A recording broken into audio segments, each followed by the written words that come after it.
Fight!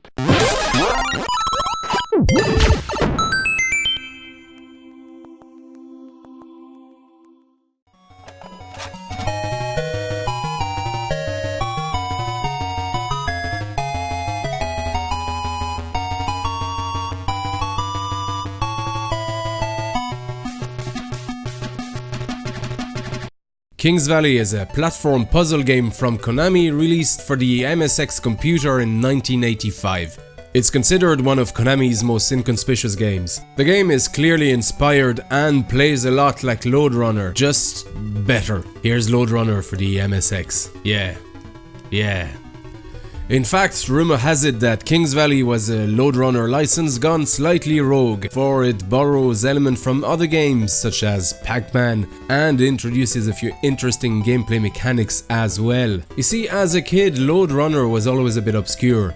Don't get me wrong, it was a good game, but on the MSX it always felt clumsy and awkward, and I always thought it was missing something, like how did we end up here and why? Instead, King's Valley takes place in the pyramids and puts you in the shoes of intrepid and notorious British adventurer from Manchester, Vic, who's travelled to the Valley of the Pharaohs in search of the mystery jewels. The main goal of the game is to collect all the jewels in a level in order to open the door to the next pyramid, all the while evading conveniently color-coded mummies. Typical pyramid stuff really. We've got white mummies and red mummies and yellow mummies and blue. And because some of the jewels are under a few layers of rock, you're gonna have to dig a lot.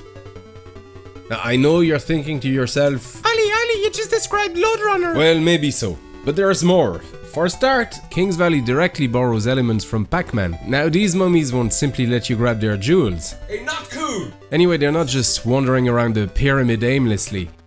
No, they're looking for you. And like the ghosts in Pac-Man, each has a different behavior.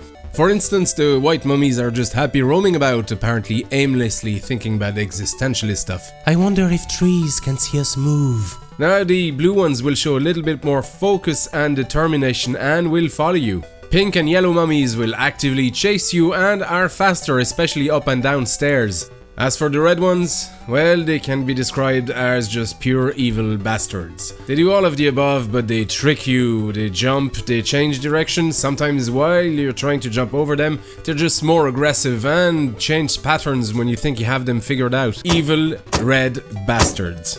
Chance is with you though, as throwing knives are lying around everywhere in what must be the least tidy pyramid in the world. They provide a much needed respite against the mummies. However, like in Pac-Man, it's only for a few seconds, as the mummies will magically respawn right where you killed them, so don't linger. Now, the jewels themselves are not simply lying there waiting to be taken. Well, some of them are.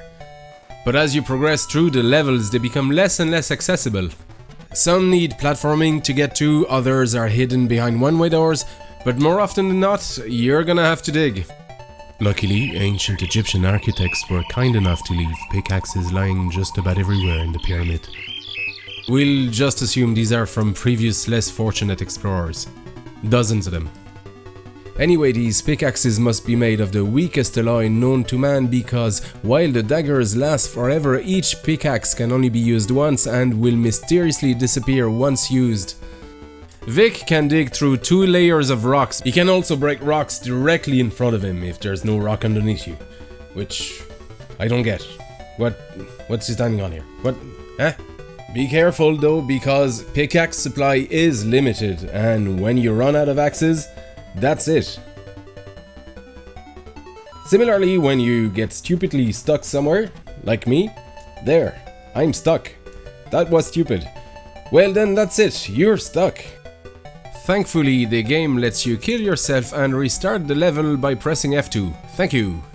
An added element of strategy is the fact that while Vic is holding an item, he can't jump. It's even described in the manual as a gameplay mechanic. However, I suspect the real reason is that the MSX1 only supported 1-button joysticks, and it seems that nobody at Konami thought of using up for jump. Even Vampire Killer on the MSX2 needed a second button to jump, which the MSX2 supported. Now, I didn't have a 2-button controller at the time, so I learned to play with the keyboard, which, funny enough, uses up for jumping, but not on a controller. Come on, Konami. Anyway, Where was I? Oh yeah, one action, jump, dig, kill button limitation joystick. Still, I think it's a limitation that works towards gameplay, and that can only be a good thing in my book. Because it forces you to plan everything in advance, even where and when to kill a mummy, or when and where to throw a knife so it'll be more useful somewhere else. Once you've got all the jewels in level, the door opens up to the next pyramid. I used to love that little stairway to, well, a pyramid. Yeah. After a few levels though, the game tricks you and two doors appear. One leads to the next stage and the other goes back to the previous stage. And with no visible way to tell them apart, it's a game of trial and error. Thankfully, the developers took mercy on us and you don't need to redo previous levels if you get it wrong. You just walk right back in and try the next door. It does mean though that you hear this little tune very often. Like, a lot. Now, while it does give the game some illusion of length, I can't help but think the developers missed a trick there because it doesn't really offer anything in terms of gameplay experience, and frankly, it's just annoying. Speaking of tune, I loved the music in this game. For real, it's simple and repetitive, and yet I just can't get sick of it. Although I think it drove my parents crazy back then.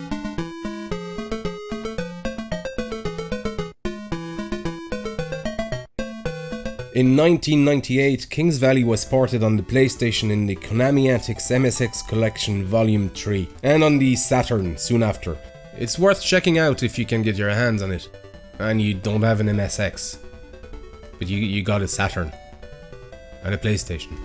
There's a Java port on mobile platforms, but, well, we'll just pretend this version doesn't exist. Also worth noting is a Sinclair ZX Spectrum version that was made in 2009. It looks unsurprisingly like a Sinclair game, but the gameplay looks just as good, and personally I like the fact that they used sprites from King's Valley 2, which we'll cover in another episode. And an MS-DOS version made by a Korean company named Aproman. Anyway, I haven't played it, so if anyone knows anything about it, get in touch, but it's... well, yeah. Yeah, remember, it's 1985 and PCs just weren't gaming machines back then, and this... well, this looks like a 1985 DOS game. I'm still very fond of King's Valley. It was a great game back then, and it's still solid nowadays. The controls worked really well, although I would definitely recommend using a keyboard instead of a controller, but that's really up to you. The game gets difficult early on though, and it'll require a bit of thinking on your part, and some amount of self-control because the mummies can be quite infuriating. But overall it's a fantastic game, and I found myself replaying it while recording this video. So I would definitely recommend it to anyone who wants to get into MSX games. It's a great game and a good example of Konami's legacy on the MSX.